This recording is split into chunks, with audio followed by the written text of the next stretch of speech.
The Smashing Machine is a raw and unflinching look at the life of Mark Kerr, one of the most dominant MMA fighters of the late 1990s. The film goes beyond the spectacle of fighting to explore the personal and physical cost of being at the top of such a brutal sport. It follows Kerr as he rises through the ranks, showcasing his power and skill in the cage, while also revealing the toll that injuries, painkiller use, and relentless pressure take on his body and mind. It's all in his relationship with Dawn Staples that provides the emotional anchor, highlighting the strain that addiction and obsession can place on even the closest bonds. Unlike typical sports movies, the story doesn't build toward a triumphant final victory, as it emphasizes endurance, self-confrontation, and the real human consequences of chasing greatness. It's another great film from Benny Safdie, and for the most part, I think he did Mark Kerr's story justice. So in this explained analysis, I'm going to be giving you my breakdown of the film, discussing the real story, the full plot details of the movie,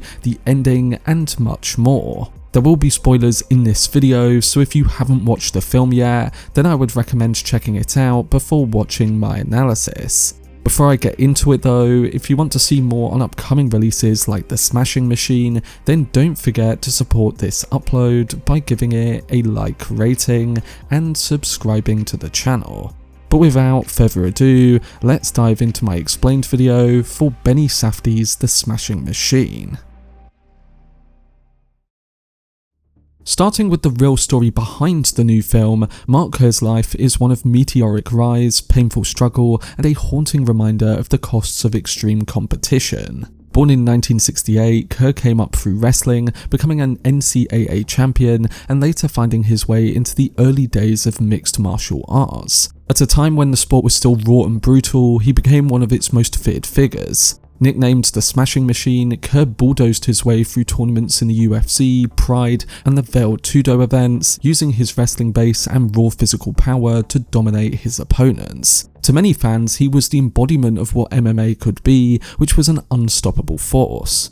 But behind his victories, his personal life took a much darker story, and this was what the 2002 HBO documentary first revealed, and now we've seen with Benny Safdie's 2025 film, revisiting it with more dramatic intensity. Kerr suffered countless injuries in fights and training, and to keep competing, he began relying heavily on painkillers. What started as a way to manage his body turned into a destructive cycle of opioid abuse. His relationship with Dawn Staples, who loved him but was caught in the storm of his lifestyle, became a mirror of that instability. It was passionate, supportive at times, but also full of volatility and heartbreak.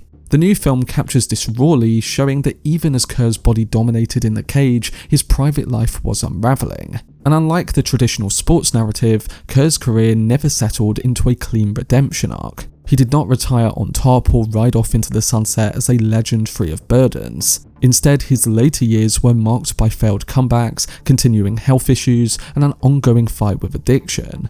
He eventually stepped back from the spotlight, his name remembered not just for his wins, but for what he represented, both the glory and the dangers of pushing the human body to its breaking point. What makes his real story enduring, and what the Smashing Machine movie does emphasize, is that Kerr was not simply a victim of bad choices, but a symbol of the pressures that combat athletes face. The expectation to perform, to embody invincibility, and to absorb punishment without showing weakness all collided with his human vulnerabilities. His life remains a cautionary tale about how easily greatness can be undermined by what happens when the fight outside the ring becomes more dangerous than the fight within it. Now, after retiring from MMA in 2009, Mark Kerr stepped away from the spotlight and tried to build a more ordinary life. He worked different jobs, including selling cars at a Toyota dealership, and even considered going back to school to pursue something like pharmaceutical sales. But his health has made that path difficult. Around 2016, he developed peripheral neuropathy, a painful condition that affects his hands, feet, and mobility, making physical work especially hard.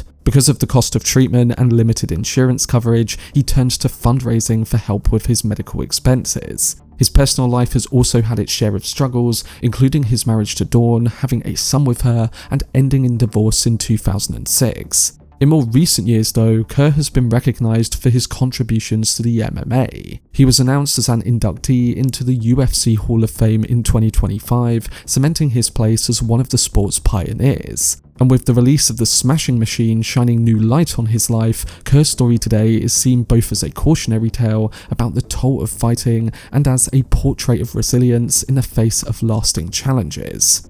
So this brings us onto the new film, which captures a lot of those key points of personal struggle during his career. It begins by introducing Mark Kerr at the start of his professional MMA career, emphasising his extraordinary physicality and his wrestling background. Early training sequences show him pushing his body relentlessly, from weightlifting to intense sparring, establishing both his talent and the discipline required to compete at the highest level. Interspersed with these sequences are glimpses of his home life with Emily Blunt's Dawn, whose affection and concern provide a stark contrast to the chaos of Mark's world. Their relationship is loving but already quite fragile, hinting at the tension his career will place on their personal lives. As Kerr rises in prominence, he begins to experience the physical and emotional cost of fighting. His struggles with constant physical pain become increasingly difficult to hide. And what begins as a way to manage injuries turns into a growing reliance on painkillers and eventually stronger drugs, with clear signs of addiction creeping in. These moments aren't treated as side notes, but are shown as the very heart of the cost of his career, which is the toll that the fighting has taken on his body and mind. Alongside this, his friendship with fellow fighter Mark Coleman adds another layer of depth. Coleman is not just a rival in the ring, but someone who understands Mark on a personal level, offering camaraderie that contrasts sharply with the instability at home. The story eventually reaches a major turning point when Mark overdoses on opioids and ends up in the hospital. His physical health, mental state and relationships are all pushed to the brink, and Dawn, often by his side, tries to support him, though their bond is fraught with mistrust and strain. So in an effort to rebuild, Mark checks himself into rehab. After coming through his treatment, Dawn waits on the outside, torn between wanting to believe in his recovery and fearing relapse. When Mark leaves rehab, he attempts to return to his fighting career too, but the sport no longer comes as easily as it once did. His body shows more wear, and though some fights still go in his favour, others reveal his decline.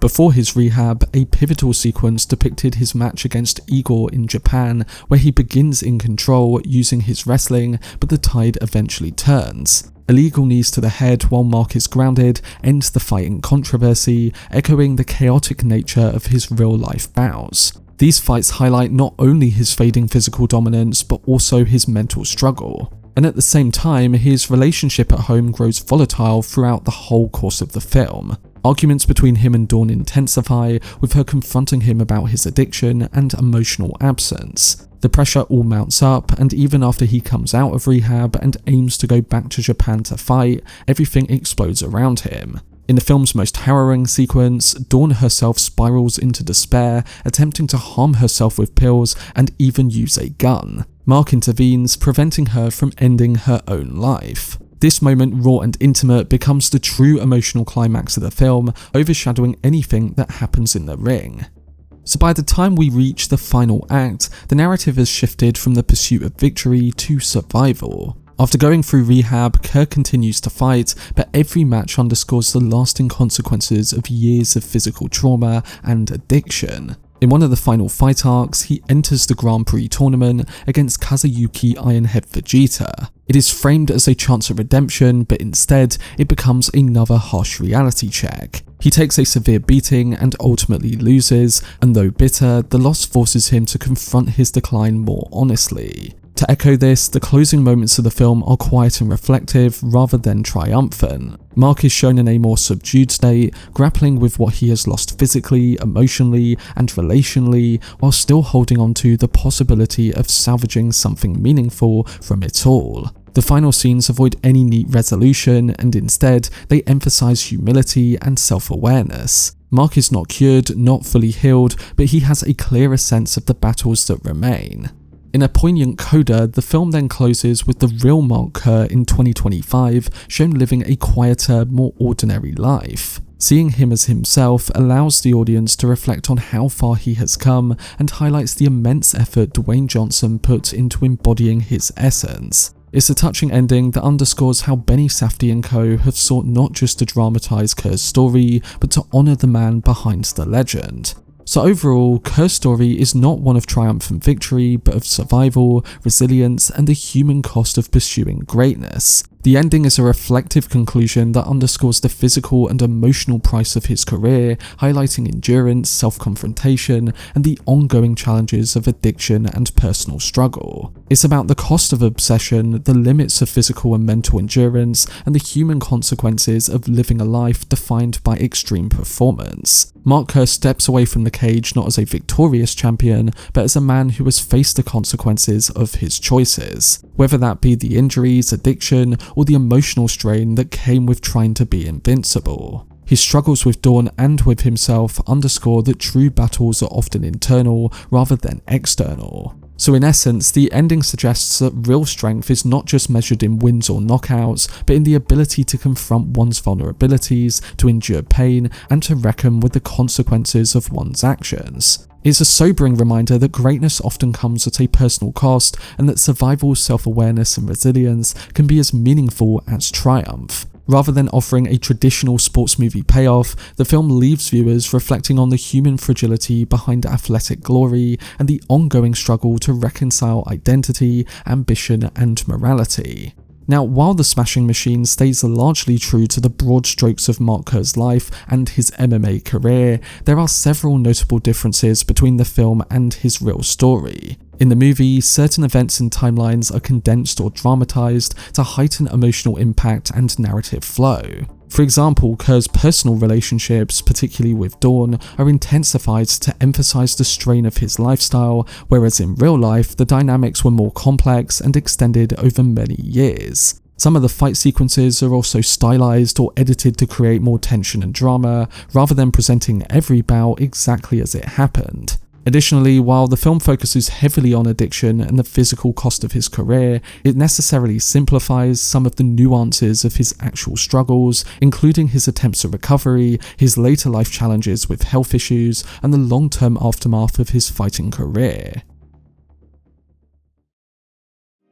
But that was my breakdown and analysis of the Smashing Machine movie. The Smashing Machine isn't your typical sports biopic, as it avoids the usual triumph and glory arc and instead digs into the cost of fighting, both physically and emotionally. Directed by Benny Safdie, the film has a raw documentary-like style, often keeping the fights at a distance to highlight the brutality rather than glamorizing it. Dwayne Johnson delivers his most vulnerable performance as Mark Kerr, shedding his usual charisma to show a man consumed by pain, addiction, and the pressure of his own identity. Emily Blunt further brings depth to Dawn, grounding the story in a messy, complicated relationship rather than a one-dimensional love interest. At its best, the film feels brutally honest about the toll of high-level performance and addiction, making it more of a character study than a sports drama. I don't think the film is perfect, as I think the story sometimes feels meandering, especially in the second half, and some of the supporting characters lack the same depth given to Kerr and Dawn.